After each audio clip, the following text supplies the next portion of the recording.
There is a place where the moon does not look kindly on a woman. Snow on black cypress. Silver lanterns swinging in the frozen wind. A garden that has eaten 2 centuries of women and never given one of them back. In the middle of it, a cage. Not iron. Silver, thin as a rib, bright as a drawn blade. Hung from the open sky like a question the moon has been asked. And refused to answer the same way twice. A woman walks toward it barefoot. Ivory shift, dark hair loose. Wrists bruised where chains have been. She is 24 years old. She does not flinch when the frozen stone burns the soles of her feet, because flinching is a language. And tonight she has decided not to speak it. She does not know it yet, but she will be the first to walk out. The moon cage was never meant to become a throne. It was meant to prove a woman had lied. And tonight, Alpha King Darien Wolf was going to use it to bury Ondine Whitlock for the crime of being loved by him. 200 years it had hung above the judgment garden of Ravencrest. A silver prison, thin bars, bright as drawn blades, suspended beneath open sky so the full moon could look directly into the blood of any woman accused of false matecraft. If her bond was true, the cage opened by dawn. If her bond was false, the silver burned her scent from the world, left her unclaimed, unremembered, ruined before the pack. No rejected who had ever walked out of it with her name intact, not one. Until tonight, the winter judgment garden was full. Snow clung to black cypress branches. Silver lanterns swung in the frozen wind. Alpha lords stood beneath wolf banners stiff with frost, their faces solemn, their eyes hungry. Noblewomen gathered on the marble terraces in white fur and moonstone jewels, pretending pity, leaning forward to watch the last pieces of Ondine's dignity be stripped away. At the center of the garden, the moon cage waited on a circle of pale stone. Its bars thin as ribs, bright as drawn blades. The silver had a taste in the air, cold metal, old prayers. Ondine stood barefoot before it, a plain ivory shift, dark hair loose around her shoulders, wrists bruised from ceremonial chains. She was 24 years old, 24. She had once worn the silver mantle of Ravencrest's chosen Luna, not crowned, not fully seated, but recognized enough for servants to bow. Recognized enough for old wolves to lower their heads when she passed in the corridors. That was 3 winters ago. Now they looked at her like she was already gone. She kept her chin steady, because the alternative was to let them see her break. And she had decided, hours ago, in a cold stone cell, while they braided her hair and washed her feet for the ritual, she had decided, whatever else they took from her tonight, she would not give them that. Her village had a phrase. A healer dies with her hands open. She did not know yet if she would survive the night, but she had decided how she would meet it if she didn't hands open. Eyes up, chin level, Lord Halric Ashgrove stepped forward, 60 years old. Silver beard, trim sharp, a black robe stitched with the moon and thorn of the High Council. He had been counselor to 3 kings. He looked at her now the way a butcher looks at livestock, not with hatred. With calculation, he lifted a scroll. Ondine Whitlock, he said, his voice carried across the snow, formerly recognized as Provisional Luna of Ravencrest. You stand accused of false matecraft, unlawful influence over the royal wolf, and manipulation of the Alpha King's bond sense. The crowd inhaled together. Ondine's throat tightened. I never manipulated him, she said. A murmur moved through the court. Halrica did not look up from the scroll. The accusation is made. The cage will judge. Behind him, Lady Morel Voss lowered her eyes, as if in sorrow. She stood on the judgment steps in a white fur cloak, pale gold hair braided with silver thread, one gloved hand resting near the king's arm, but not quite touching. She had the perfect stillness of a woman who knew the court already imagined her in another woman's place. And the king.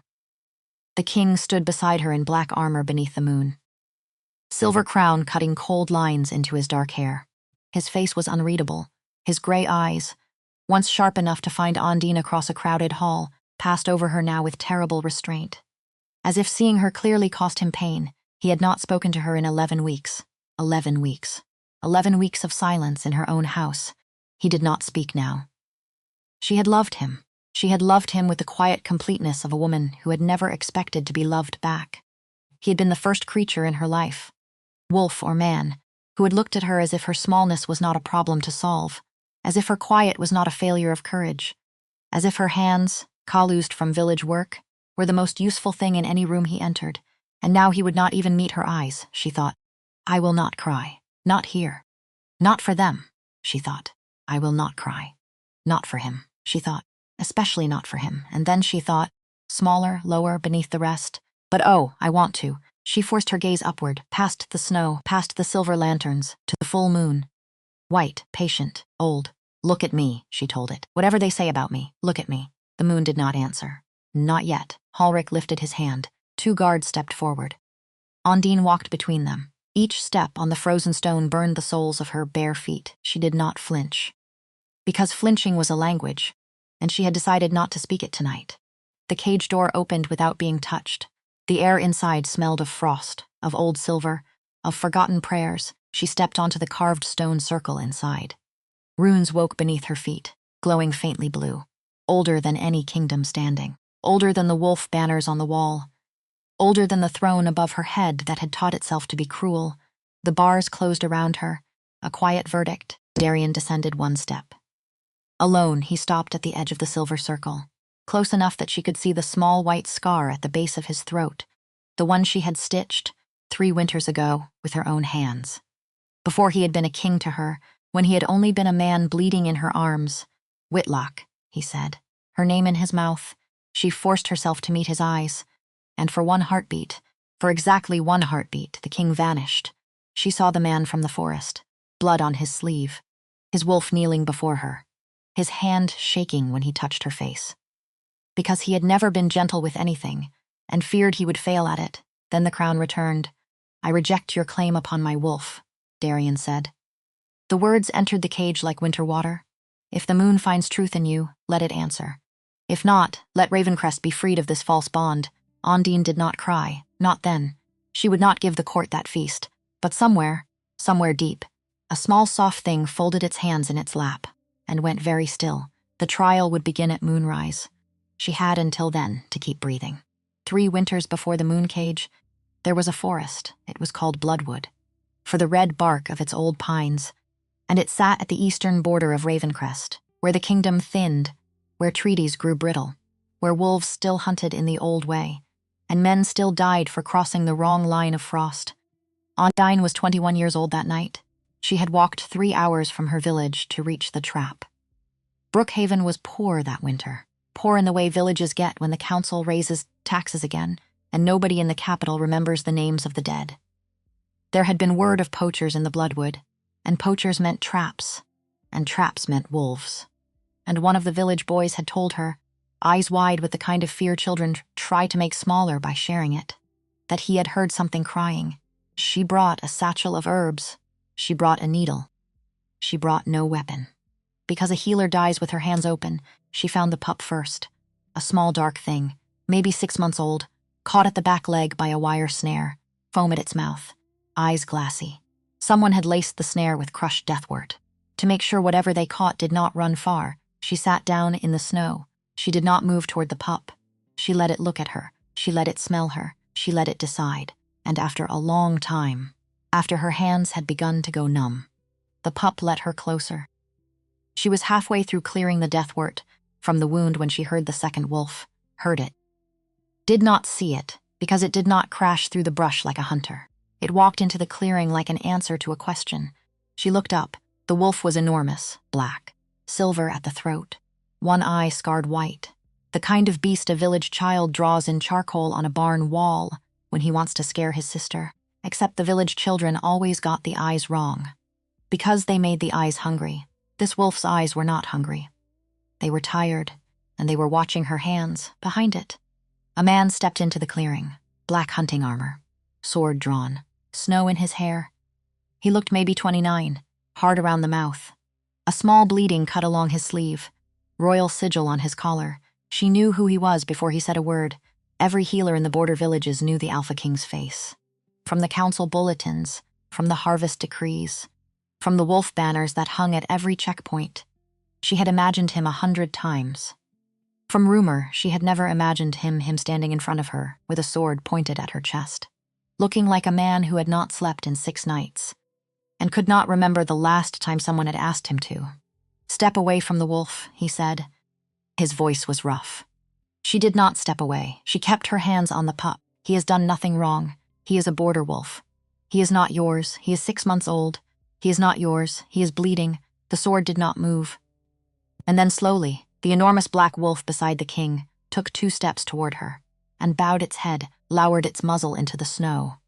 6 inches from her boot, as if she were the throne, as if she were the moon, as if she were the only thing in the forest worth kneeling to. The king's sword dropped half an inch, his face changed. She saw it. She would think about it later, for 3 winters. She would think about the exact look on his face in that exact second. Because in that second, his wolf had told him a thing his crown had not given him permission to know. "What did you do to him?" Darien said. But it was not an accusation anymore. It was a question. She kept her hands on the pup. "I'm pulling poison out of his leg. If you kill me first, feed him before you go. He is too small to find food in this cold." There was a long silence. The wolf at the king's side did not move. The king's hand tightened on the sword, then loosened, then tightened again. She watched his throat work, as if he were trying to swallow something he could not name. And then, quietly, he sheathed the blade. He knelt across from her in the snow. He held out his bare hands to the pup. "Show me," he said. She showed him. She showed him the wire, the angle, the way the death wort had gone into the muscle. She told him which herbs would draw it. She told him which ones would kill the pup if the dose was wrong. He listened the way a man listens when he has spent his whole life pretending he already knows the answer and has finally found a thing he does not. When the pup was bandaged, Darien carried it, tucked it inside his cloak, against his chest. Because the cold was rising, and the pup was too small, he carried Ondine too. She did not realize, at first, that she was about to faint. The cold had worked into her bones longer than she had let herself notice. She stood, the world tilted. He caught her with one arm, the pup still inside the cloak, and then he simply lifted her, carefully. The way a man lifts something he is afraid of breaking, and does not want her to notice he is afraid. He carried her down the bloodwood path. His wolf walked behind them, and once, only once, he looked down at her face. And the look in his eyes was not the look of a king who had found a stranger in his forest. It was the look of a man who had been walking for a very long time, and had just heard, far ahead, a door open. She did not know that look had a name. She would learn the name later. She would learn it. And then she would have it taken from her. 8 months before the moon cage, a woman returned from the north. Lady Muriel Voss, 26 years old, pale gold hair. A smile polished smooth enough to hide knives. She rode into Ravencrest's capital on a white mare and a black saddle. And she brought with her 3 things: a scroll of prophecy from an old moon temple beyond the northern passes, a written endorsement from the noble houses of the upper border, and a small silver bracelet with a crescent charm. She did not show the bracelet to anyone. She did not need to. She showed the prophecy to the council. The council read it aloud at the next gathering. The Alpha King's true mate, Halric Ashgrove, read in his careful voice, "Will bend the moon and break the crown." The hall went quiet.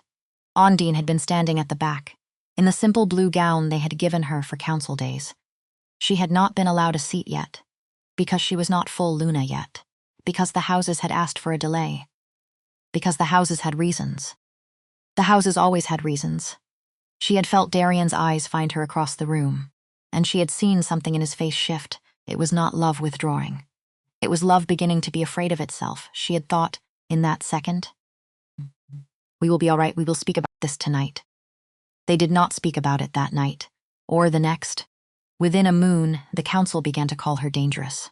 By winter, her scent began to fade from his notice. At first, he looked confused when she entered a room, then guarded, then distant. The wolf that had once pressed against his eyes whenever she came near grew restless and blind with agitation, as if searching for something it had been taught not to find. She begged him once to remember. He told her memory was not proof. That had hurt more than anger. A man who could not remember loving her could still try. A man who treated love as a fact that required evidence, that was a man already gone. She had not known yet that he had not chosen the words. She had not known yet that the words had been chosen for him. The moon cage was waiting. Ondine stood inside it now. 3 winters older than the girl in the forest, 11 weeks older than the woman he had stopped speaking to. Bare feet on glowing runes, ivory shift, dark hair loose, the full moon above her. The court was watching, Halric was watching, Morel was watching, and the Alpha King. He was standing perfectly still on the judgment steps. 1 step below Morel. Half a step in front of her. He was wearing the silver crown of Ravencrest, and a black armor breastplate, and a face that did not move. And his hand was shaking. She saw it just once, a small tremor at his side, quickly stilled. The kind of tremor a man develops when he is holding himself in place against something he cannot name. Because to name it would be to admit it, and to admit it would be to lose his footing on the only stone he had left. She watched his hand, and she thought, he does not believe what he said, and she thought, he said it anyway, and she thought. Why the question lit something cold inside her chest. She turned her head slightly. She looked at Morel. Morel was perfect, as always. The pale fur cloak, the silver braid, the folded hands, the small sad smile of a noblewoman performing pity in public. A pity so polished you could see your face in it. And in that exact second, Ondine saw Morel's right hand drift down, almost lazy, almost absent. Toward the inside of her left wrist, beneath the white glove, beneath the white fur, Morel's fingers brushed something. A small thing, a bracelet, a crescent charm. It caught the moonlight, just for a breath. A silver flash. So quick Ondine almost convinced herself she had not seen it. And, in that exact same breath, the Alpha King's eyes clouded. It was small, it was tiny. It was the kind of thing only a woman who had been watching his face for 3 winters would have noticed. His jaw tightened. His brows drew faintly inward. His pupils widened and narrowed, the way a wolf's do when a scent catches and then slips away. His shoulders shifted, half a degree, toward Morel, toward the woman with the silver bracelet. As if his body had decided, against his will, that Morel was the safer thing to look at, and then his eyes went flat again. And he looked back at Ondine the way a man looks at a stranger. Ondine felt the air leave her lungs. Oh, she thought. His wolf cannot find me, she thought. It cannot find me because someone has told it not to. She thought, smaller, lower. It cannot find me because someone is holding the leash. And the someone. The someone was wearing white fur, and a perfect sad smile, and a silver charm she had touched at exactly the wrong moment. The wrong moment for her. The right moment for Ondine, because Ondine had seen. Now Ondine had seen. She did not let her face change. She kept her chin level, eyes forward. The court watching, the full moon watching. The cage breathing silver around her. She thought, I have one night. She thought, I have one night to make the moon look the right way. And she thought, last, with something almost like a smile that did not reach her mouth, Morel, you should not have touched it twice. The cage closed around her. The runes glowed brighter under her feet. For the first hour, the cage did nothing but freeze her breath. For the second hour, the bars warmed and began searching her scent. Moon silver entered her skin, her hair, her blood, moving through every memory of Darien she had, the forest, the first bow of his wolf, the night he called her Luna in private, before he dared speak it before the court. The first morning he looked at her and did not recognize the warmth in his own eyes. The night he stopped reaching for her in sleep.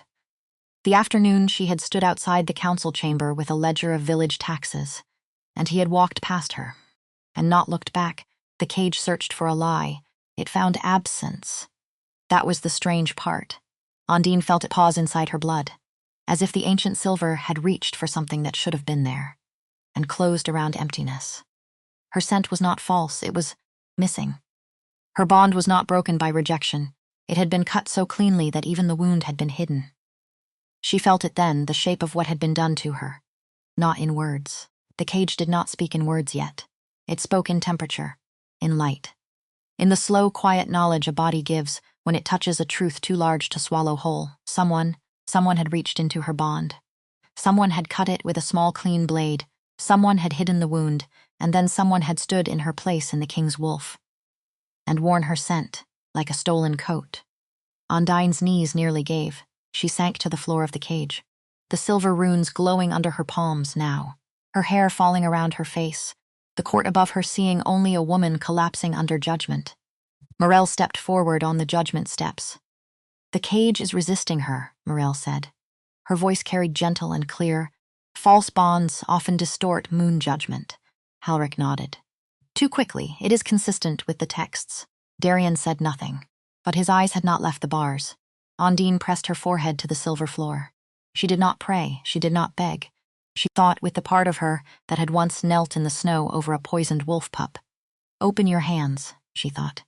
A healer dies with her hands open, she thought. And if she lives with them open too. She opened her hands against the silver floor. A single tear slipped from the corner of her eye. It touched the silver. The runes beneath her body went dark. Then the cage began to move, not inward, upward. The court cried out, guards drew swords. Mireille went perfectly still. Darien stepped off the judgment stairs. His face stripped of control, the bars of the moon cage loosened from their prison shape and unfolded toward the sky. One by one, rising like silver branches, the cage did not bend into a throne. It opened above Ondine's body into a living constellation. Silver stars ignited between the unfolded bars. They formed wolves, moons, broken threads, and one long line of light stretching from Ondine's heart, across the garden. To Darien's chest, the line should have glowed gold. Instead, it was severed in 3 places. Every alpha in the garden saw it. The court inhaled together. The same inhale, 200 mouths, snow in their lungs, the constellation shifted. A new image formed in silver fire above them. A chamber of moonlight. A basin of dark water. Mireille, younger, fewer years on her face, but unmistakably Mireille, standing over the basin, holding a small silver crescent blade, and drawing it through a glowing thread that ran from a folded silver mantle on the table. The mantle was Ondine's, in another chamber, in the vision. Darien slept in a black stone room, his face younger in rest. His wolf moving inside him, restless, almost waking. Mireille cut the thread. In the next room, in the vision, Darien's body jerked in his sleep. As if struck, he did not wake. Mireille did not cry. She just looked at the cut thread and smiled. The court erupted. A nobleman shouted. A noblewoman covered her mouth. One of the wolf banners flapped wildly in a sudden gust. 2 of the alphas on the lower terrace dropped to their knees without meaning to. Their wolves did it for them. Darien stood frozen at the edge of the silver circle. His face had gone the color of bone. He stared up at the constellation. He stared at Mireille in the vision. He stared at the cut, and then, slowly, he turned his head. He looked at the real Mireille, standing on the judgment steps. White fur cloak, pale gold braid, right hand still half curled, half frozen, an inch from her left wrist, from the bracelet, from the crescent. Mireille did not move. She did not speak. She did not deny. She just lifted her chin half an inch. The way a woman does when she has been preparing for 100 different conversations, and realizes, in real time, that this is not any of the ones she rehearsed. Darien's voice came out low. Mireille, the whole garden heard it. She said nothing. He said, "Step down." She did not. Halvrik stepped forward. His mouth opened. "Your Majesty. The constellation cannot be taken as lawful testimony. It is symbolic." "The cage, Lord Ashgrove." The voice was a knife. Halvrik stopped. Darien did not look at him. "Speak again," he said, "and I will hear you in the lower cells." The garden went still. Ondine, on the silver floor, lifted her head. She was still half conscious, hair across her face. Cage opened above her into a sky she had not asked for. She only understood that Darien was looking at her again. Looking at her, not through her. His face was carved with something she had not seen in 11 weeks. It looked like a man who had spent a long, long winter walking in the dark and had just heard, far ahead, a door open, the same look. From the bloodwood forest, she did not smile. She did not move. She only watched him, and inside her, quietly, the part of her that had been folded small for 11 weeks, unfolded its hands. It opened them, just a little, just enough. Mireille recovered first. Women raised in the cold houses of the north learned to bleed inward.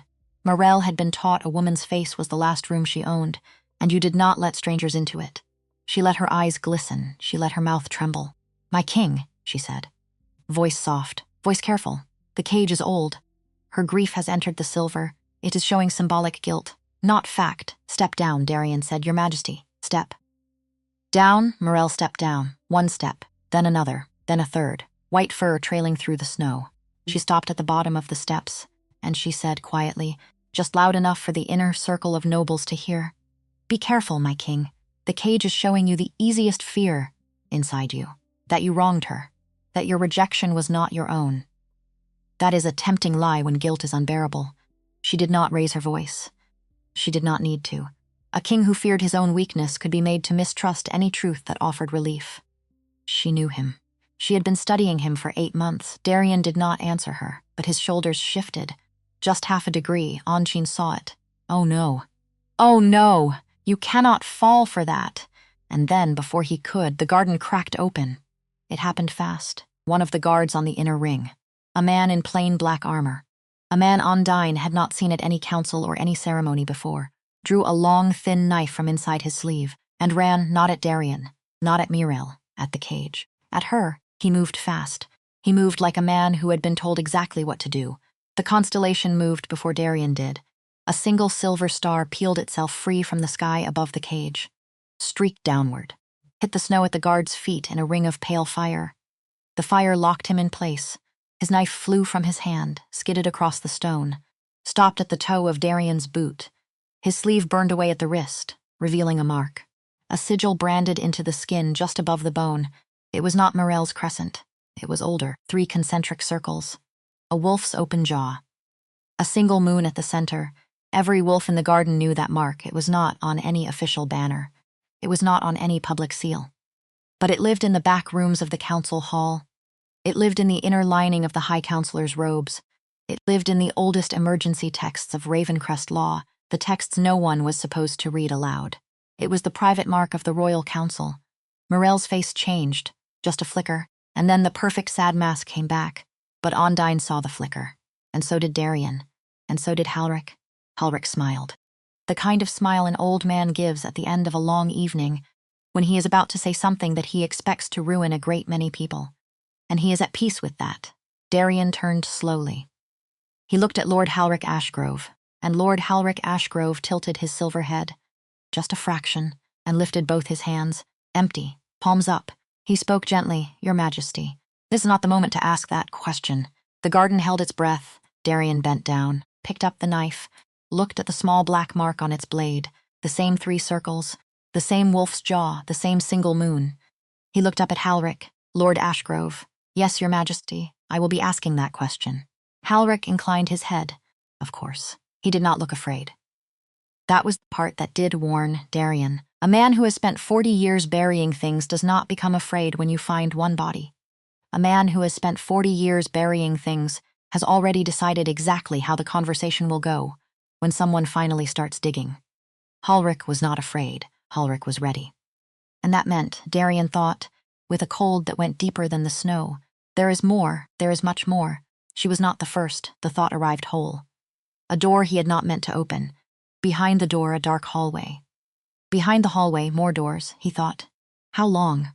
He thought, oh God, how long? He did not say it aloud. He could not afford to yet. He turned his back on Halric, and he walked toward the cage. The constellation lowered above Ondine. The silver stars drifted closer. She had pushed herself up onto her hands. She was kneeling now on the silver floor. She watched Darien come. He stopped at the edge of the silver circle. He could not enter the cage. A faint barrier of pale light held him out. He looked down at her through the silver light. His face was no longer unreadable. His face was open. It was the face from the bloodwood forest. She lifted her chin, kept her hands open on the silver floor. She did not smile. She did not have it in her to smile yet. She just looked at him, and she said it, quietly. The thing she had wanted to say for 11 weeks, the thing she had practiced in the dark of her cell so she could say it without breaking. "Do you remember me now?" 6 words. The cage said nothing. Mirel said nothing. Hollers, the constellation hung above them. Silver. Patient. Old Darien closed his eyes. A single thing slipped down the side of his face. He did not move to hide it. He had decided. He was done with small cowardices. He opened his eyes. He looked down at her through the barrier. "Yes," he said. It was the first true word he had spoken in 11 weeks. She did not forgive him. She did not stand up. She did not reach for him. She simply held his gaze, and then slowly. She closed her hands, from open to fist, from healer to woman, from the girl in the bloodwood snow to the Luna they had tried to cage. And then she opened them again, hands open, eyes up, chin level. She had not died in the moon cage, not tonight. But she had not walked out either. Not yet. There was still a long, long night ahead, behind Darien. In the snow, Lord Halric Ashgrove watched the king kneel, almost kneel, a king's bend at the edge of a barrier of light. To a woman the council had spent 8 months erasing, and Halric's face did not change. He had served 3 kings. He had buried more truths than any man in Ravencrest alive. He had not yet begun to lose. He turned, quietly, and looked at one of the council men on the upper terrace. A small man with a small mouth. He gave him a small nod. So small only a man trained to see it would have seen it. The small man turned and walked calmly toward the gate, toward the council tower, toward the locked black doors at the base of it, toward the hundreds of glass vials sitting inside. Above the cage, the constellation flickered, the full moon dimmed 1/2 a degree, and the line of silver light between Ondine's heart and Darien's chest, severed in 3 places, pulsed once, quickly, like a thing waking up. The guards took Maril by the arms. They did it gently, the way men touch a noblewoman they have been raised to fear. One on each side, no grip, just placement, as if her body were a glass thing they had been ordered to move, and had not yet been told whether it could break. She did not resist. She did not weep. She walked between them across the snow with her chin level. White fur cloak trailing through the frost, the pale gold braid still perfect over her shoulder. She stood 3 feet from the cage. She did not look at Ondine. Ondine looked at her. Ondine looked at her the way a woman looks at the door she has been trying to open for 11 weeks, and has finally found the key for, and does not, yet, know what is on the other side. Maril kept walking, past the cage, past the council line, past the steps where she had stood 1 minute earlier, with one gloved hand resting near the king's arm. She walked to the small white prayer chamber at the edge of the judgment garden, the one used, 2 centuries ago, for the women who had survived the cage. The one no living queen had ever had to enter because no rejected Luna had ever survived the cage. Until tonight, the guards opened the door. Maril walked in, sat down on the low stone bench, folded her hands in her lap, looked at the candle on the wall. She did not speak. She did not need to. She was preparing. Because she had been preparing for this exact moment for 8 months. She had simply assumed, until 20 minutes ago, that she would not be the one sitting on the bench. Inside the cage, Ondine sat back on her heels. The constellation hovered above her, closer now. The silver stars had drifted down until they were almost low enough to touch. The cage door had not yet opened. The cage had decided. Before her body could leave the bars, her bond had to be answered. And the bond was severed in 3 places. Only one place had healed. The first cut, the cut Maril had made on the basin. That cut had closed when the constellation showed the vision, when the truth left private silver and entered public air. The second cut still glowed dark. The third cut still bled. She looked down at her hands. She thought, I need to stand up, she thought. I am not sure my legs will let me. She thought smaller, I am very tired. It was not the kind of tired that sleep fixed. It was the kind that lives in the back of a body that has been holding itself upright for 11 weeks. In a stone cell, in a council chamber, in a court that had been measuring her, every day, for the place where she would crack. She had not cracked. She had not cracked. She wanted very much to lie down now. She did not. She did the small, slow work of pushing herself upright. Knees first, then one palm, then the other, then the long pull of the spine. She stood inside the silver cage, inside the opened constellation. She stood. Darien's wolf, behind him, made a low sound. She heard it. She did not turn toward it. She turned toward Maril's prayer chamber, and she said quickly to Darien, without looking at him, I want to speak to her. He did not answer right away. He was watching her. He had not stopped watching her. He found his voice. Whitlock. Yes, she tried to ruin you. Yes. I will not put you in a room with her. You will, Ondine. I am not asking, Your Majesty. There it was. The small, quiet first edge of a thing she had not had in 11 weeks. A spine in her voice. Not anger. Anger was loud. This was lower than anger. This was the weight a woman finds when she has been on her knees for too long. And stands. And finds that her legs still work. And remembers, with a kind of slow surprise, that they always had. Darien closed his mouth. He nodded. Once, then I will be in the room with you. No, Whitlock, you will be outside the door, where you can hear. Not where you can see. Why? Because if you are in the room, she will perform for you, and I want her to speak to me. Darien looked at her through the silver barrier. His jaw worked. He nodded again. Smaller this time. Outside the door, he said. Outside the door, and if you will hear me. And then you will come in, a silence, then, yes. She breathed out. She had not known, until that exact breath, how badly she had needed him to say yes without arguing. How long it had been. Since a man with a crown had said yes to anything she asked, without first asking the council if it was permitted. The constellation above her dimmed half a degree. The silver barrier around the cage lowered. The bars finally pulled back to let her out. Ondine stepped onto the snow bare feet. Ivory shift. Hair loose. She did not put on shoes. She walked across the judgment garden to the prayer chamber, the way she had walked into the cage, hands open. The prayer chamber was small, white stone. One window, one bench, one candle. A faded mural on the far wall of an old goddess holding a wounded wolf, the kind of mural the kingdom had stopped commissioning 2 centuries ago.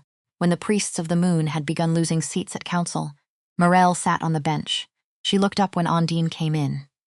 She did not stand. Ondine did not sit. The door closed behind her.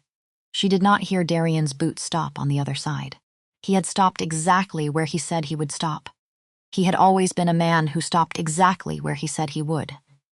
She wished, briefly, that he had been better at the harder kinds of staying. She set the thought aside. She had work to do. Morel watched her cross the floor.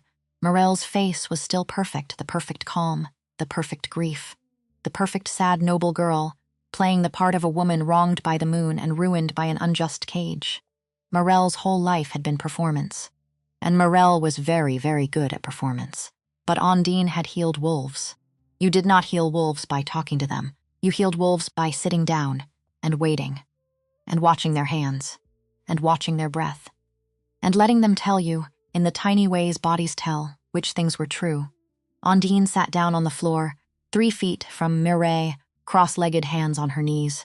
Morel's eyebrows lifted half a degree. She had not expected the floor. Ondine said, "Your mother." That was all she said. 2 words, your mother. And Morel's face cracked. It cracked away a sheet of river ice cracks under a foot. Not a shatter. A long, thin line, running from the inside corner of one eye, down the curve of her cheek. The performance held everywhere else. But on that single line, the truth came up. Ondine waited. She waited the way she had waited for the pup in the snare. She did not move toward Morel. She let Morel decide. A minute passed. 2. Morel spoke first. Of course she did. The silence was unbearable to her. What about my mother? She was a faded Luna. Yes, in the north. Yes. The council cut her bond, a long silence. Yes. How old were you? 8. How old was she when she died? 31. How long after the cut? 3 winters. Why? They said she could not be Luna of a northern house. The treaty with the eastern Pax required a different woman. The houses petitioned the council. The high counselor of the day signed the order. The blade was small. The cut was clean. Did you see it? No. Did you see her after? A pause? Yes. How did she die? Myrelle looked at the candle. She did not answer for a long time. When she did, her voice had lost the polish. She stopped eating. She stopped speaking. She stopped knowing the names of her own children. Some mornings I would sit beside her bed and she would look at me and not know who I was.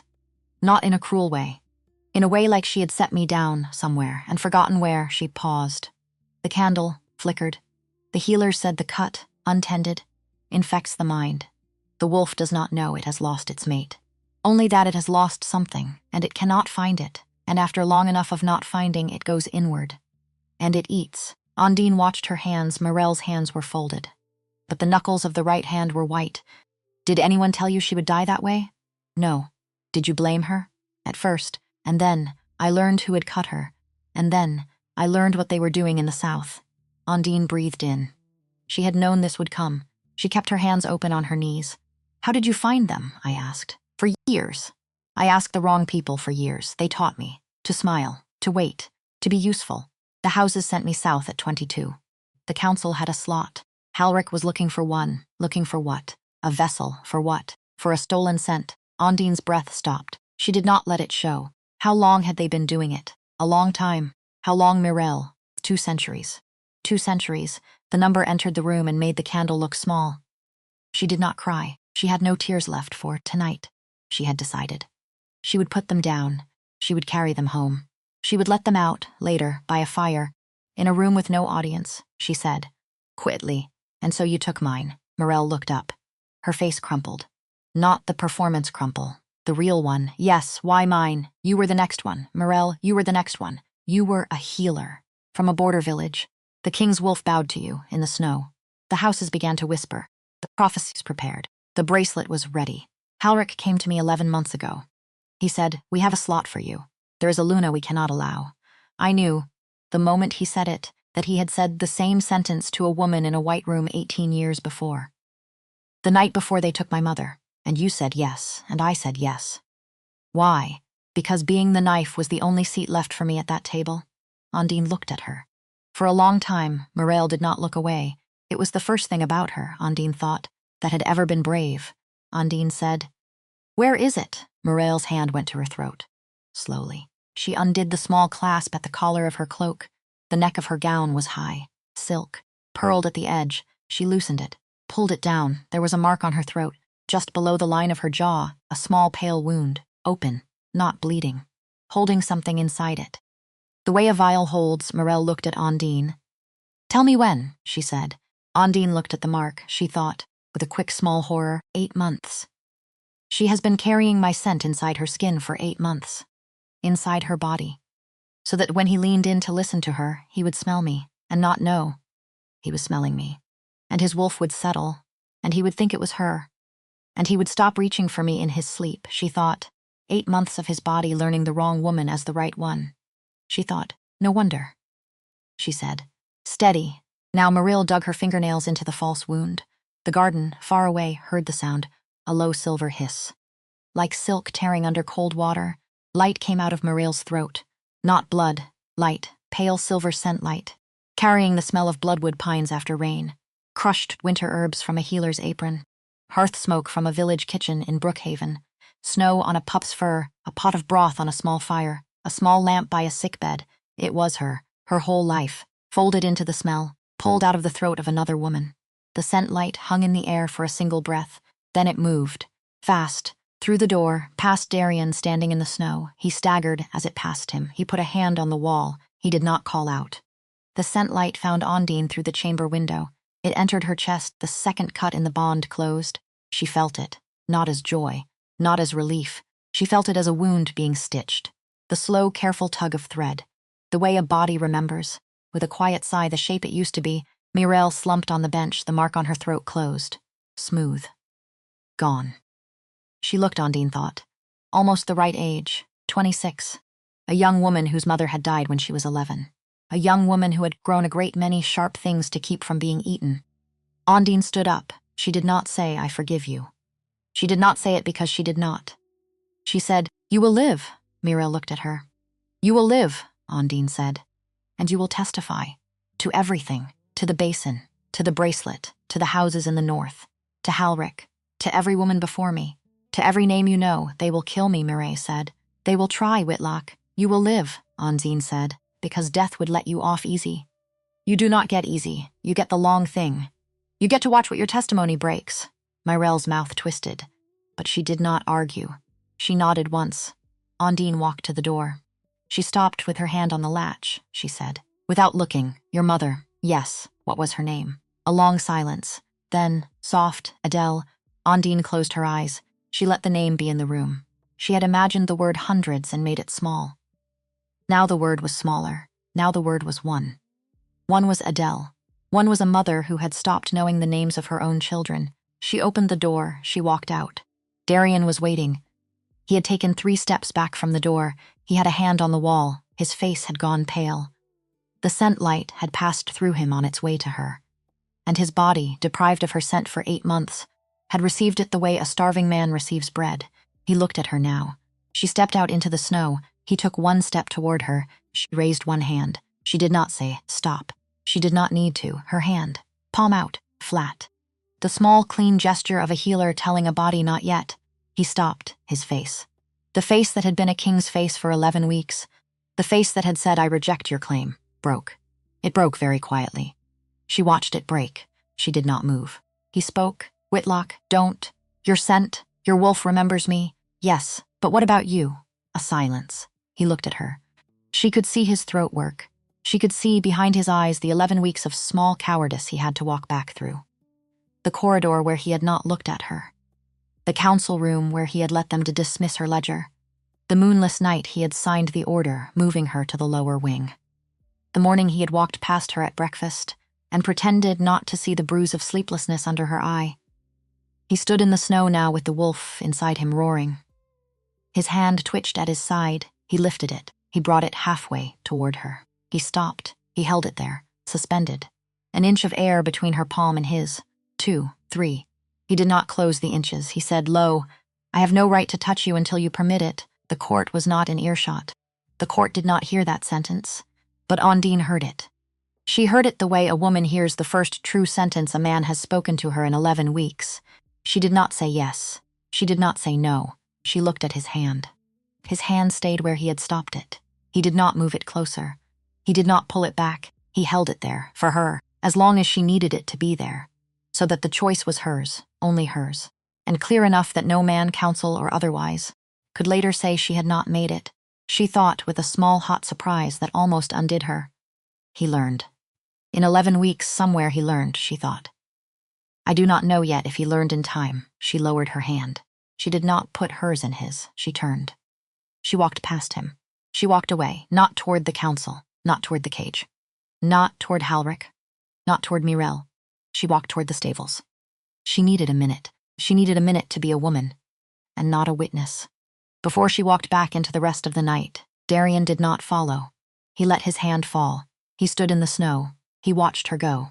The royal stables sat at the western edge of the grounds. They were old.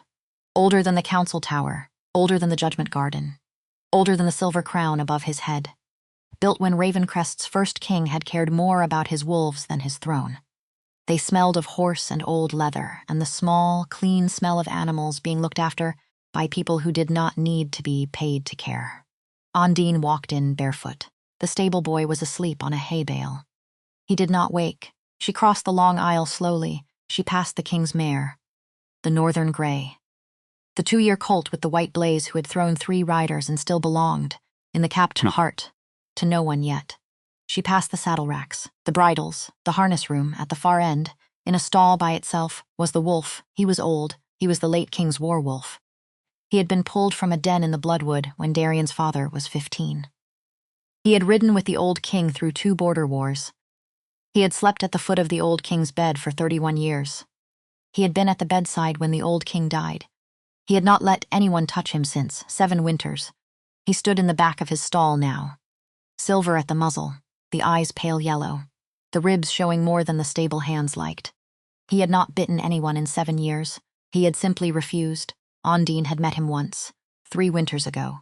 The first week she had been in the capital. Darien had taken her down here, had said, "Do not be alarmed if he ignores you. He ignores everyone." She had sat down on the straw outside the stall, had not reached in, had not spoken, had just sat. For an hour. After an hour, the old wolf had walked to the bars of the stall and lowered his head and let her, through the bars, lay one palm flat on the bridge of his nose. He had closed his eyes. It had been, she remembered, the moment Darien had decided to ask her to marry him. He had not told her that until later. She had been mortified, later, to learn she had been deciding her own engagement without knowing. She had laughed about it for a week. She had not laughed about anything in 11 weeks. She stopped now at the old wolf's stall. The latch was the same. She undid it. She did not go in. She sat down outside the stall, on the straw, her ivory shift around her ankles, her dark hair loose, her bare feet pink from snow. She did not speak. She waited. She did not have to wait long. The old wolf walked to the stall door, lowered his huge silver head, and pressed it slowly into her open palm. 7 years. His eyes closed. A long breath went out of him. She felt it in her ribs. She did not weep. She had decided. She would put the tears down later, but here, in the small warm dark, she could let one of them out. One. She let one slide down her cheek. She wiped it on the back of her wrist. She whispered, "Do you remember me too?" The old wolf's eyes did not open, but he leaned harder into her palm. She let her forehead rest against the cool wood of the stall door. She breathed. In out, she thought. "I am still here," she thought. "I am still here, and so is he, and so are we, and the kingdom can do whatever it is going to do next. But I am still here." Her hands were open. Her chin was level. She breathed. She was 24 years old, and she would not yet die. Not tonight. She walked back to the garden 10 minutes later. The old wolf walked beside her. She had not asked him to. She had stood up. She had latched the stall behind her. She had said thank you to no one in particular. She had walked the long aisle back, and halfway down the aisle there had been a soft, heavy padding behind her. And the old wolf had been at her hip. The stable boy did not wake. He would not believe it later when they told him. He would say, "The old one has not left that stall in 7 years. Do not tell tales about an old soldier." And then he would see the empty stall, and his face would change. Ondine walked back into the garden with the old wolf at her side. The court saw them coming. 200 wolves saw them coming, and 200 wolves, on 200 terraces, lowered their heads, not on command, not on order. The way wolves do when an elder walks us into a hall. Darien, at the foot of the judgment steps, turned. He saw the wolf. His face did not have a name for what it did. He took one step, stopped himself. Did not come closer. The old wolf walked past him. Did not look at him, sat down beside the cage, on Ondine's side. The way an old soldier sits down beside a queen. Ondine did not look at Darien. She looked at Halric. Halric had not moved. His hands were still palms up. His small, polite smile was still in place. She walked across the snow. She stopped 6 feet from him, she said. Quietly, open the council tower. Halric tilted his head. He gave her the smile he had given 3 kings. My lady. The council tower contains records that hold the realm together. The opening of those doors is not within the purview of an accused. Halric, that was Darien. Halric stopped. He did not turn his head. Darien's voice came from behind him. Open it, your majesty. Open it, Lord Ashgrove, your majesty. The law of emergency seal. Open it, or I will. A silence. It was a silence Halric had not heard from a wolf king in 18 years. The last time he had heard it had been the night he had explained, very carefully, to a younger king than this one. Darien's father, why a certain northern Luna named Adele could not be permitted to seat. The old king had listened. The old king had signed. This king was not signing. This king was telling. Halric let his smile thin. As your majesty wishes, he turned. He walked toward the council tower. The garden moved with him. The constellation above the cage drifted overhead, slow, watching. Darien fell into step beside Ondine. He did not take her arm. He did not touch her. He walked beside her at a careful, measured distance. The old wolf walked on her other side. The 3 of them crossed the garden toward the tower. The council tower had 7 locks. Each lock was shaped like a wolf's mouth. Halric drew a small silver key from inside his robe. He turned each one. The locks clicked open in order. The last one took longer than the others. Halric's hand, on the last one, was not quite steady. He noticed her noticing. He did not bother hiding the tremor. A man who knows he is about to lose does not waste energy on small concealments. He pushed the door open. The smell came out first. It was the smell of cold metal. And old silver. And something else. Something faint and sweet and unsettling. A smell like a flower kept too long in a sealed jar. The smell of love kept in glass. Ondine stepped in. Darien stepped in after her. The old wolf came too. He did not stop at the threshold. The first chamber was small. The second was larger. The third was a vault. The vault, wall to wall. Floor to ceiling. Hundreds of glass vials. Each vial the length of a finger. Each one suspended in a small iron cradle bolted to the stone. Each one filled with a slow-turning thread of silver moonlight. Each one a single severed bond. Ondine stopped walking. Darien stopped walking. Some of the threads were pale, almost faded. The old ones, some were brighter. The newer ones, some pulsed. As if remembering something. She had imagined the word hundreds and made it small. The word was not small. She read on the small iron tags below each vial the names. Adele of Whitefin, Sarah of the Eastern River, Beatrice Holm, Vesca Darrow, Mara of the Lower Vale, Anise Kor, Brenna of the Northern Ash, Iola, Len, Cosima of the Iron Strand, Pelra, Evienne of the Snowgate, Arya of Brookhaven. She stopped Arya of Brookhaven. Her village had a Luna who had been cut 3 generations ago, probably more. There was no way to know how many.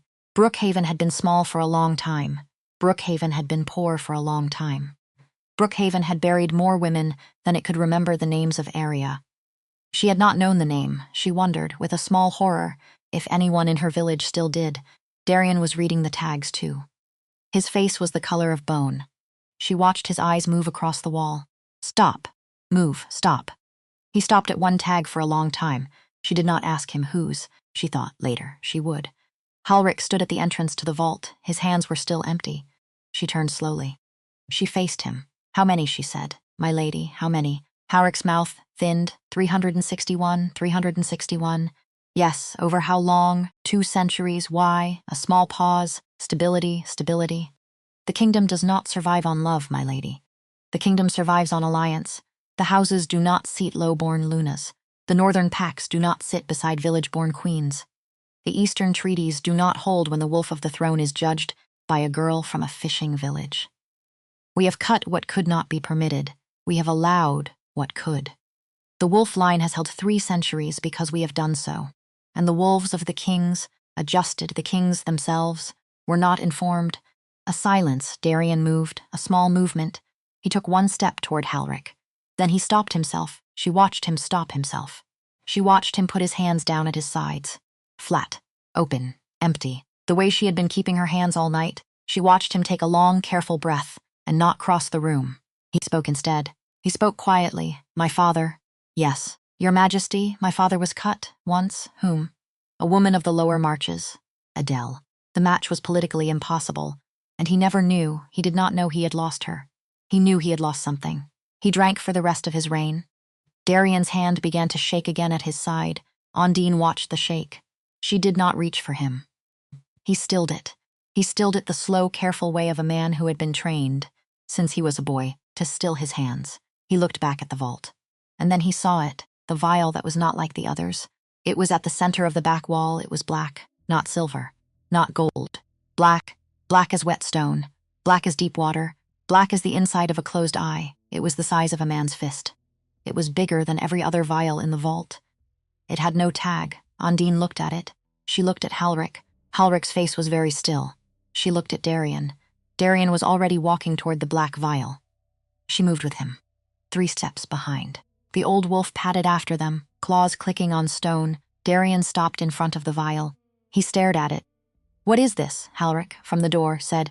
Your Majesty, I would advise against. What is this, Your Majesty? The contents of that vial are not. Lord Ashgrove. What is this? A pause. Halric exhaled. It is yours.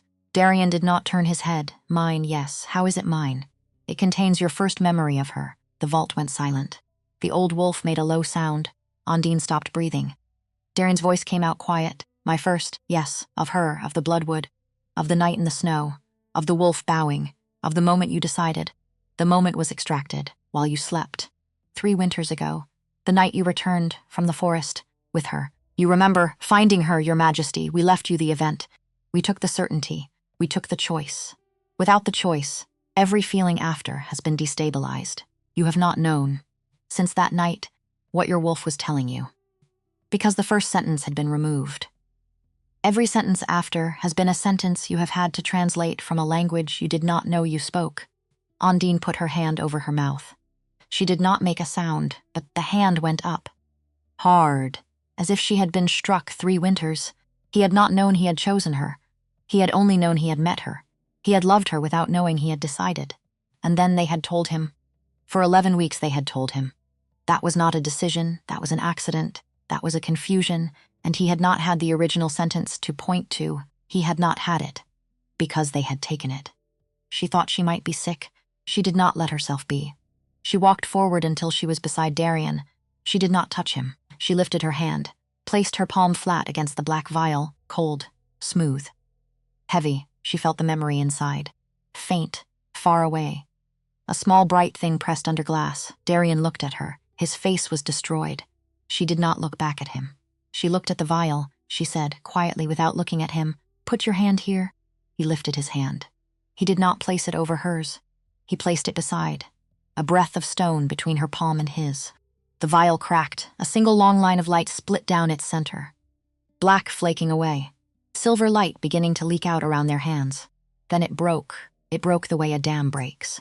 All at once, the silver poured out. 3 winters of memory unfolded into the air of the vault and slammed back into Darien like a horse's kick to the chest.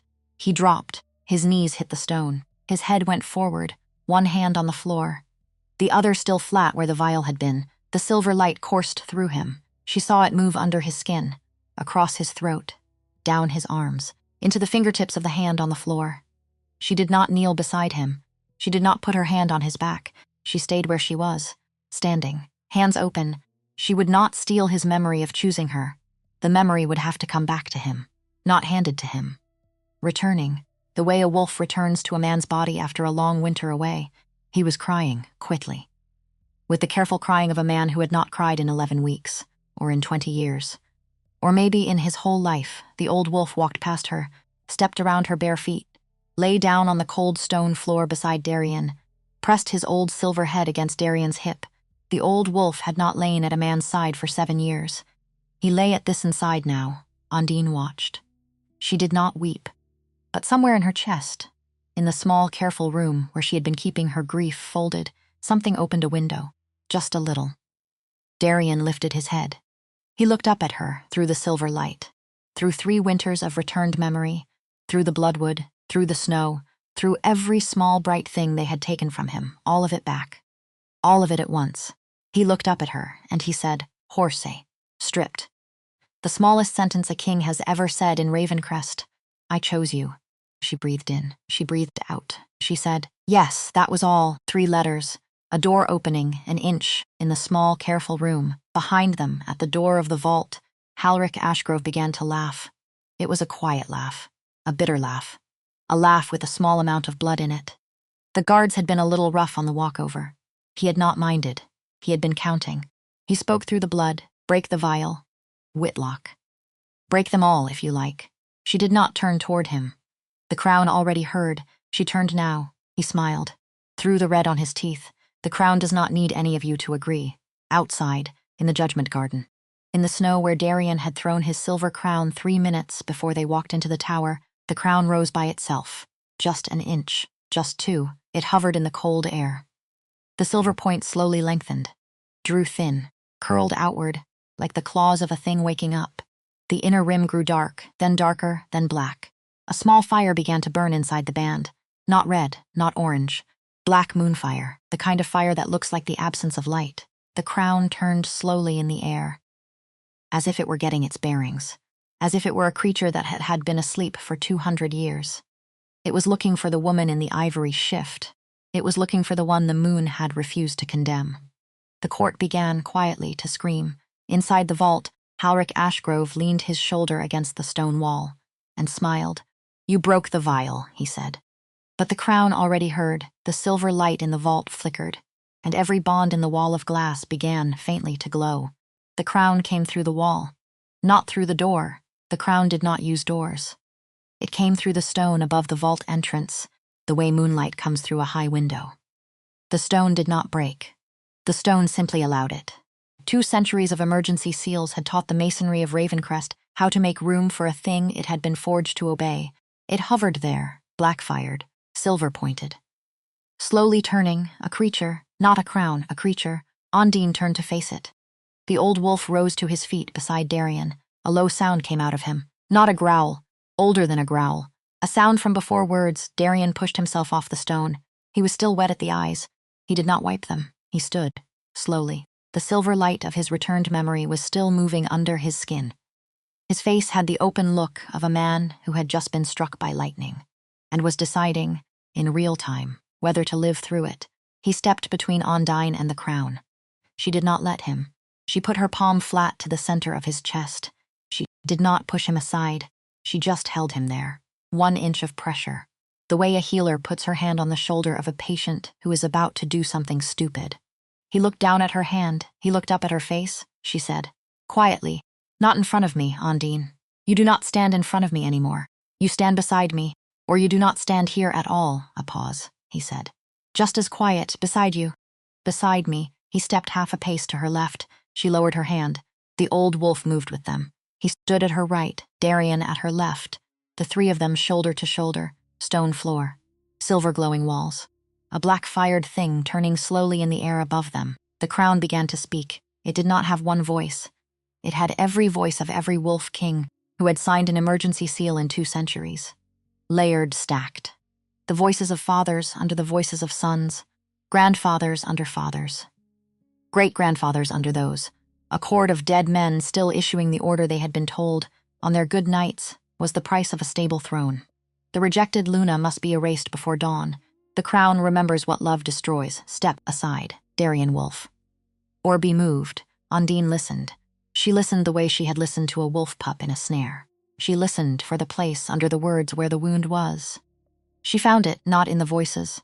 In the rhythm, the crown was repeating itself. It had been issuing the same order, in the same shape, in the same cadence, for 2 centuries. It had no other order. It had been forged for one job. It had never been asked to do another. It was an old soldier. It was an old soldier following the only order it had ever been given. She thought, "You are not a creature. You are a habit," she thought. "And habits can be broken." She did not say it aloud yet. She turned to Darien. "Talk to me." "What? Talk to me." "Out loud, while it talks. So I can hear you over it. What do you want me to say?" "Tell me about your father." He blinked. "What?" "Your father, the old king. Tell me about him, Ondine. Trust me." A pause. He nodded. He started slow. "He was a hard man," he said. "He was hard the way men were hard then. He did not say 'I love you' to me. He said, 'Come here, boy, watch this.' He said, 'Come here, boy, hold the reins.' He said, 'Come here, boy, do not flinch.' He drank too much wine for the last 15 years of his life." I did not understand then. Why? Above him the crown spoke louder. "Step aside, Darien Wolf." He did not step aside. He kept talking. I sat with him the night he died. He did not look at me. He looked at a corner of the room. He kept saying a word. He kept saying Adele. I did not know that word. He said it until his breath stopped. The last word my father said, in his own bed, was the name of a woman I had never heard of. "Step aside." "I am not stepping aside." "Step aside," I asked Halric afterward. Halric said it was the wine. Halric said it was dreaming. Halric said it was nothing. Step. It was not nothing. Aside. It was her. The crown stopped speaking for one full breath. Ondine watched the black fire inside its rim. It flickered once. She thought, there is the wound. She turned to the crown. She did not raise her voice. She did not need to. She said, "How many kings cried before they died because of you?" The crown said nothing. "How many?" A pause, a whisper inside the layered voices. A single voice underneath the cord, an old one, the oldest. A voice from 2 centuries ago. The voice said, "Too many." The chord of voices on top of it tried to cover it. "Step aside. The rejected Luna must be erased." But the old voice underneath them had begun to leak through. "Too many. Too many, too many." Darien's hand moved at his side, just the tremor. He stilled it. Then, he stopped stilling it. He let his hand shake. It was a small thing. It was the smallest possible thing, but she saw it, she thought. He is learning. In 11 weeks, he is learning Halric Ashgrove.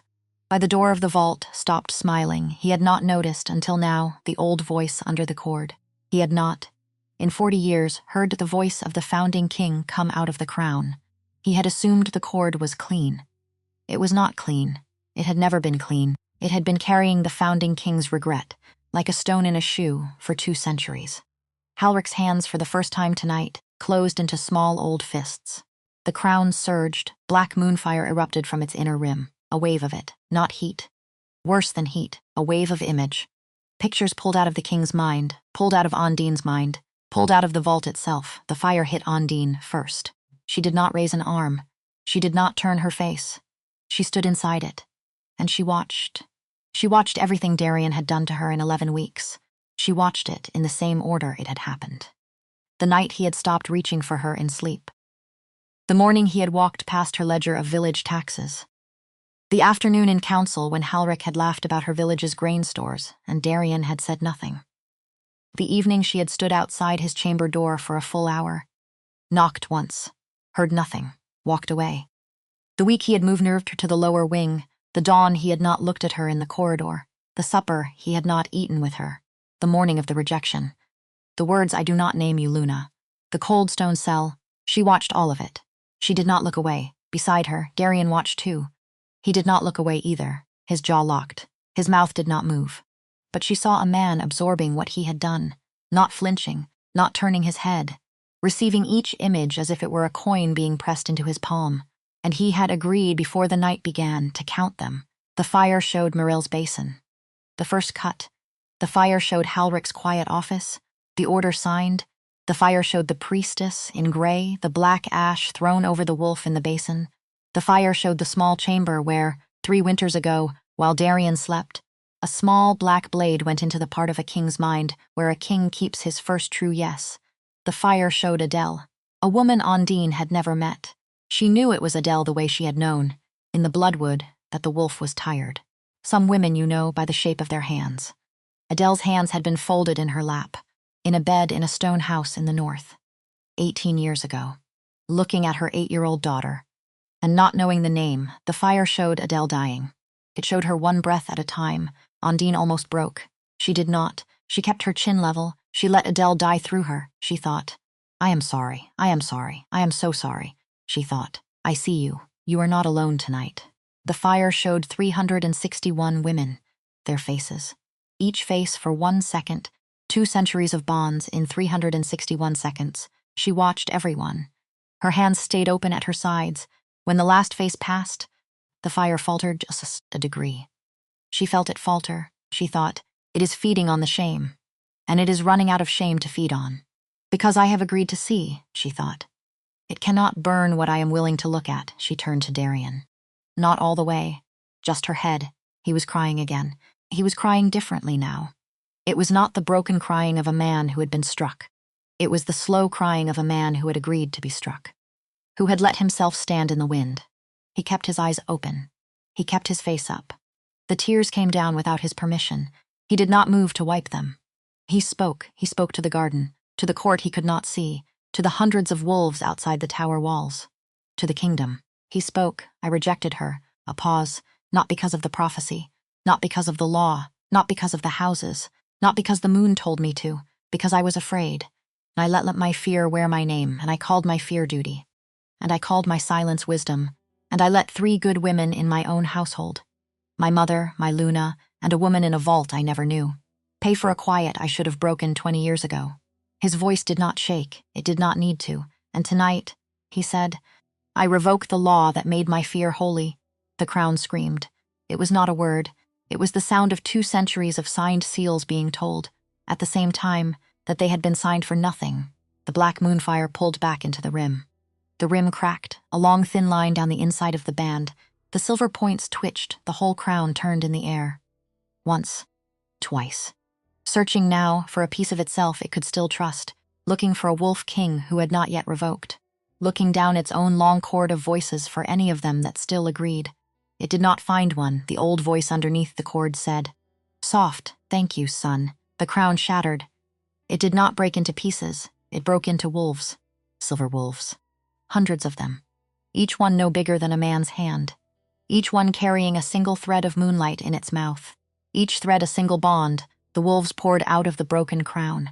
They flew in every direction.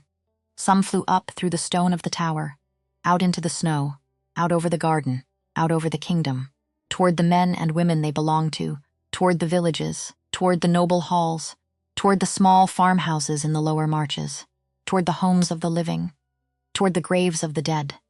Some flew down through the vault floor, toward the soil. Toward the bones of every queen in the royal crypt who had died not knowing what had been taken from her. Toward the bones of Adele of Whitefin in a small stone house in the north, 18 years cold, the vault walls flashed, every glass vial cracked, every thread inside them rose, took the shape of a wolf, took the shape of a thread, and flew. The vault emptied, the walls went dark, the room smelled for a long quiet moment of clean, cold air, like a window opened in a house that had been closed too long, Halric Ashgrove. At the door, sank slowly to his knees. He was not bleeding now. He had not been struck. He just could not stand. His old knees would not hold him. A man who has spent 40 years carrying the weight of 361 severed bonds, kept upright by the smallness of his shoulders against the largeness of his work, was suddenly carrying nothing. He did not know how to stand without it. He folded, quiet, polite. Final, he had nothing to say. A guard moved toward him. Darien lifted one hand. Don't kill him. The guard stopped. Bind him, Darien said. Hold him for trial. He will face every house that lost a daughter, every village that lost a Luna, every man whose grandfather drank for the last 15 years of his life, because he could not remember the name of the woman he had chosen. He will face all of them, slowly. He will not be released by death. The guard nodded. The guards bound Halric Ashgrove with chains of cold iron. He did not resist. He kept his eyes on the floor. It was, Ondine thought, the first honest thing she had ever seen him do. The vault opened. They walked out. Ondine first. Darien beside her. The old wolf at her other side. The guards with Halric behind them. The judgment garden had filled with light. Not moonlight, bond light. The silver wolves were still flying. Out across the kingdom. Some lingered above the garden, weaving among the cypress branches, slow as fireflies. each one carrying its small, bright thread. The court stood in the snow, 200 faces. Some were stunned, some were weeping. Some were turning, slow, toward the men and women they had stood beside for 20 years, looking at them with a strange new question on their faces, wondering for the first time whether the marriage they had been told was duty had been a marriage at all. The kingdom would not sleep tonight. Some of it would never sleep the same again. Ondine had not expected to feel anything. She felt a small, heavy thing in her chest. Not joy, not relief. A small, heavy quiet. The kind that arrives in a healer's chest the moment after a wound is finally clean. There was still work. The wound was clean. The body still had to live. She turned to Darien. He was beside her. He had not moved away. He had not moved closer. He stood in the snow, the silver crown of Ravencrest no longer on his head, the broken shape of it gone, only the man left. He was 32 years old. His dark hair was wet at the temples from snow. His face was wet at the temples from something else. He looked at her. He did not say anything yet. He was waiting. He had learned, somewhere in the 11 weeks, to wait. She walked across the snow to the place where the silver crown had originally fallen. 4 hours ago. When he had thrown it down to face her without it, the silver was scattered there. Small pieces, some larger, the bones of the broken crown. She did not pick any of them up. She stepped over them. She turned. She walked back to him. She stopped 2 feet away. 2 feet was the careful distance she had been keeping all night. 2 feet was I see you, and I am not yours yet in the same breath. 2 feet was enough to read his face.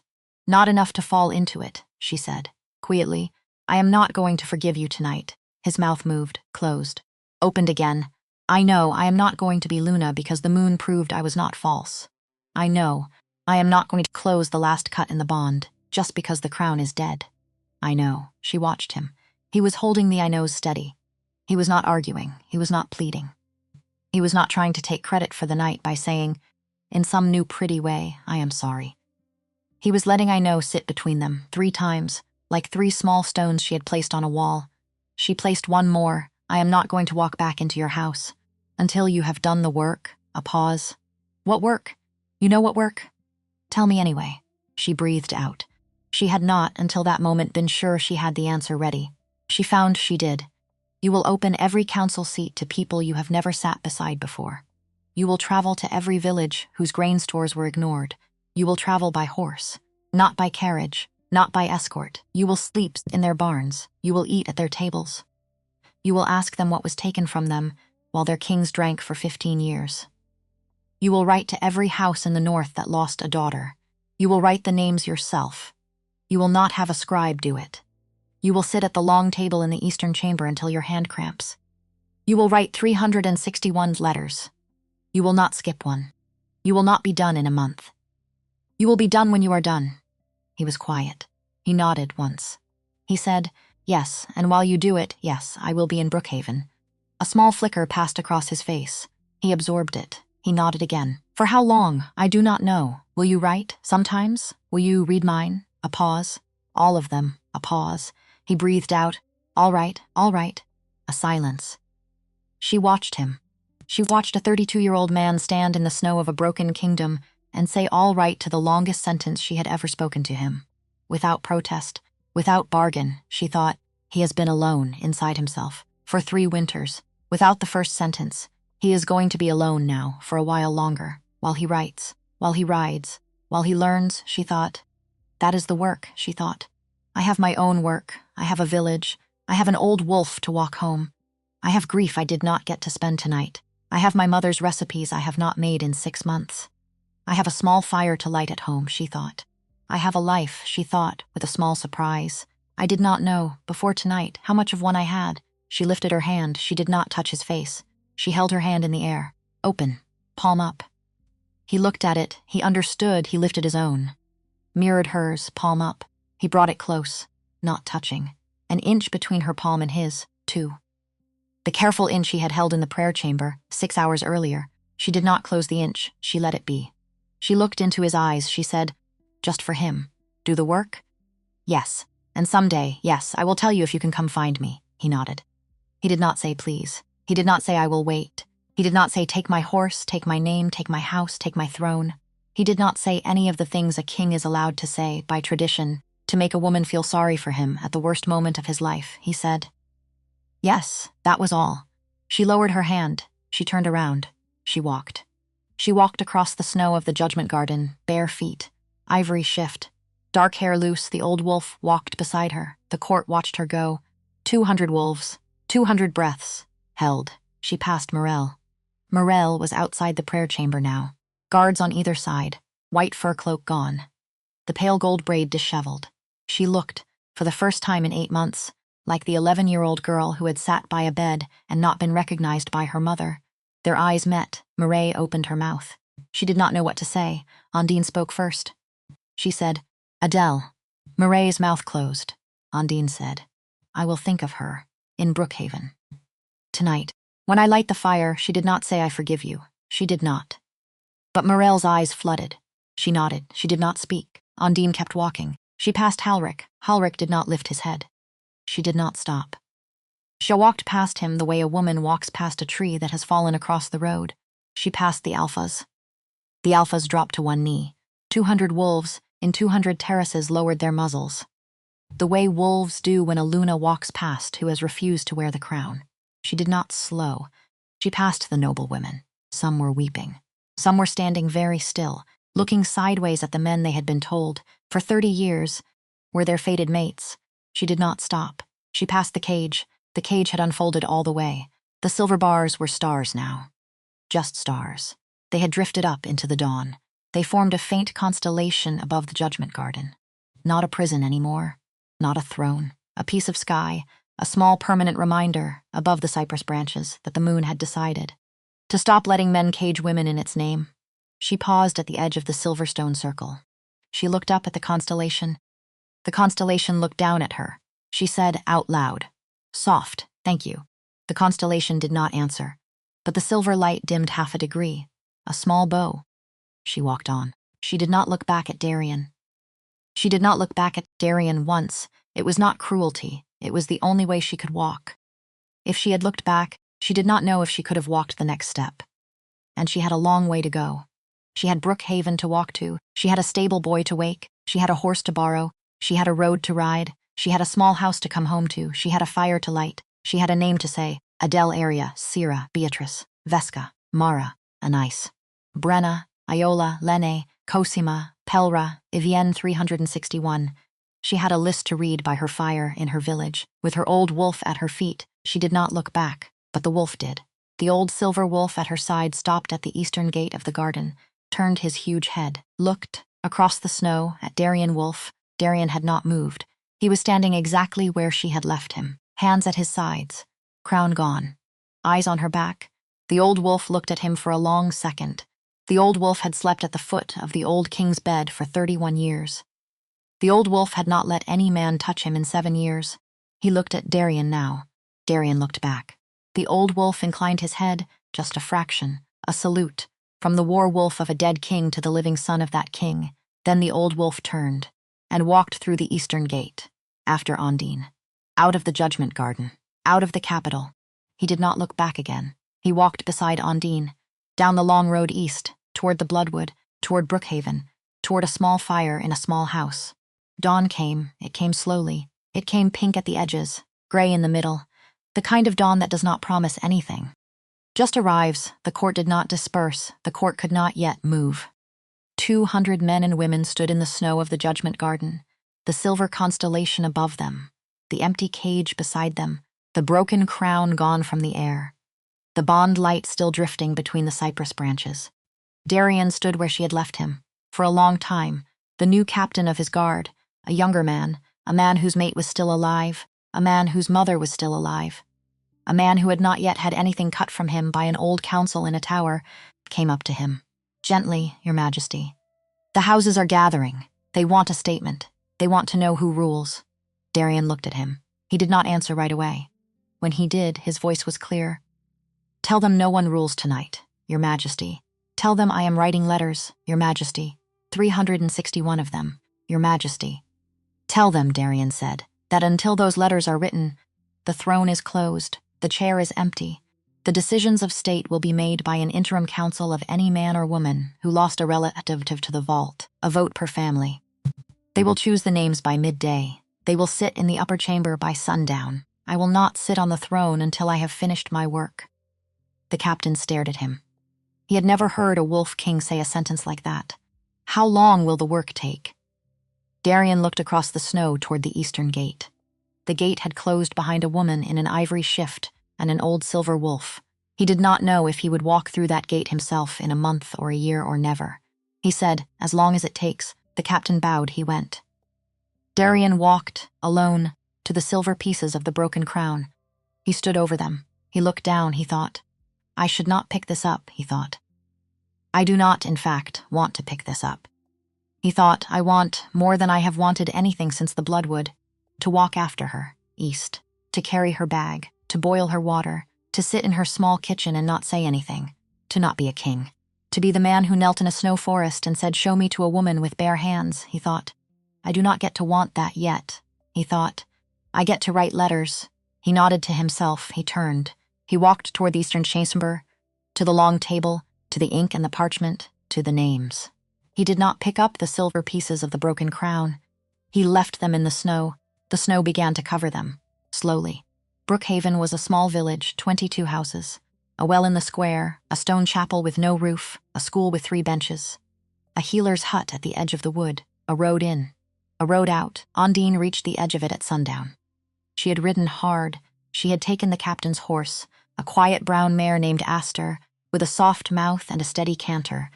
She had ridden east through the Bloodwood, the old wolf trotting alongside, until the trees opened onto the long, flat fields above her village. She stopped at the edge of the village. She did not dismount yet. She looked down. There was smoke from 20 chimneys. There was a small fire in the square. There were children chasing each other along the well wall. There was a woman hanging laundry. Her grandmother, probably. The same line, the same posture, the same way of pegging a sheet. Ondine breathed, she thought. "I am home," she thought. "I forgot. I forgot how much I missed it. I forgot that I was allowed to miss it. I forgot that home was a word that belonged to me." She thought, quieter. 11 weeks, she thought. In 11 weeks, in stone walls, with a council watching me at every meal, I forgot. She dismounted. She walked down the slope. Aster walked behind her, reins loose. The old wolf walked at her hip. The first child to see her was a boy named Tomas. He was 9 years old. He had been the boy 3 winters ago who had told her there was something crying in the Bloodwood. He stopped in the middle of the road. He looked at her. His mouth opened. His mouth closed. He turned. He ran. He ran into the village, shouting one word, Ondine. Her mother came out of the house. Her mother was 61. Her mother had not seen her in 11 weeks. Her mother had been told, 3 days ago, by a man on a horse, that her daughter was going to be tried in the moon cage. Her mother had not slept since. Her mother had sat in the small kitchen of their stone house and waited for the next horse, or the next runner, or the next quiet boy with bad news. Her mother came out of the house now. She did not run. She walked. She walked the way a woman walks when her body does not trust itself to move faster. She stopped in front of Ondine. She looked at her face. She looked at the bare feet. She looked at the bruises on the wrists. She looked at the old wolf. She did not ask. She lifted both hands. She put one on each side of Ondine's face. She held her daughter's face the way a healer holds a wound. She said, "You are home. Yes, you are alive. Yes, you are home. Yes, Mama." Her mother breathed. A small shaking breath. She pulled Ondine into her arms, and there, in the road of Brookhaven, with the smoke of 20 chimneys and the sound of 9-year-old Tomas, shouting her name through the village, and the old wolf sitting down quietly beside her foot, and Aster lowering her brown head to crop at a tuft of winter grass at the side of the road, Ondine put down the 11 weeks. She put them down, all of them. She let her face fall against her mother's shoulder, and she wept. She wept for Adele. She wept for Arya of Brookhaven, who she had never known but whose bond had been in the wall. She wept for the 361 women on the small ironed tags. She wept for the wolves who had not slept. She wept for the kings who had drunk for 15 years. She wept for the noblewomen at the terraces who would not sleep tonight. She wept for the 11 weeks of small cowardice she had not been able to stop. She wept for the Bloodwood. She wept for the man in the Bloodwood. She wept for the man in the eastern chamber, alone, with 361 letters in front of him. She wept for him a long time. Her mother did not say anything. Her mother held her. When Ondine was done, her mother stepped back, wiped Ondine's face with both thumbs. She said, "Inside. Soup." Now, Ondine laughed. It was the first laugh of her 24th year. It was a small laugh. It was a real laugh. She walked inside her mother's kitchen. The old wolf followed. The wolf lay down in front of the small fire, closed his eyes, sighed once, did not move again until morning, far away, in the capital. In the eastern chamber, a 32-year-old man sat alone at a long table. He had taken off his armor. He was wearing a plain wool tunic. The fire was low. He had asked the servants to leave him alone. They had, in front of him was a stack of fresh parchment, a pot of ink, a clean steel quill, a list. He had written the list himself. He had refused the offer of a scribe. The list was long. He looked at the top name, Adele of Whitefen. He dipped the quill. He breathed in. He breathed out. He wrote. He wrote about the woman his grandfather had let be cut. He wrote about the small dark room where the order had been signed. He wrote about his father, drinking for 15 years, saying her name at the moment of his death. He wrote, "I am sorry, the word is too small. I will use it anyway." He wrote, "I do not ask for your forgiveness. I am writing because the only thing worse than what was done would be to keep being silent about it." He signed it Darien Wolf. He sealed it with plain wax. He did not use the royal seal. He did not have the right yet. He put it in the basket on his left. He took a clean sheet of parchment. He picked up the quill. He looked at the next name, area of Brookhaven. He began. The dawn light moved across the long table. The fire burned low, then lower, then was rebuilt by a quiet servant who did not speak, then burned low again. He wrote. He wrote until his hand cramped. He wrote until his hand cramped, and then he switched to the other hand. He wrote until his hand bled. He wrapped a strip of clean linen around his palm and kept writing. He did not know how long it would take. He did not care. He was going to finish, and then he was going to ride east. He was going to stand outside a small healer's hut at the edge of a village called Brookhaven, and he was not going to knock. He was going to wait. He was going to wait the way she had taught him 3 winters ago, to wait for a poisoned pup in a snare, hands open, eyes up, chin level, and if she came to the door, and if she opened it, and if she said his name. He was going to step inside, and he was going to live, for the rest of his life, in the small, careful inch of air he had learned, in 11 weeks, to leave between his hand and hers, until she closed it, if she ever did, and if she did not. He was going to be all right. He was going to be all right anyway. He had decided, in the snow of the Judgment Garden, with his crown in pieces at his feet, and the woman who had taught his wolf to bow walking east through the eastern gate. He had decided. He dipped the quill. He wrote the next name. Outside, the sun came up over Ravencrest. It came up clean. It came up the way the sun comes up on the morning, after a long fever breaks. The kingdom was a wreck. The kingdom would be a wreck for a long time. It would be a wreck worth living in, because for the first time in 200 years, no one in any house, in any village, in any noble bed, in any small stone keep, no one was being held in a marriage by a thread cut in a tower they did not know existed. The bond light still drifted, faintly, between the cypress branches. The constellation above the empty cage faded into the morning sky. The silver pieces of the broken crown disappeared into the snow. In a small kitchen, in a small village, east of the Bloodwood, a woman in an ivory shift slept beside a small fire. Her mother in the chair beside her, an old wolf at her feet. A bowl of half-eaten soup on the floor. She did not dream.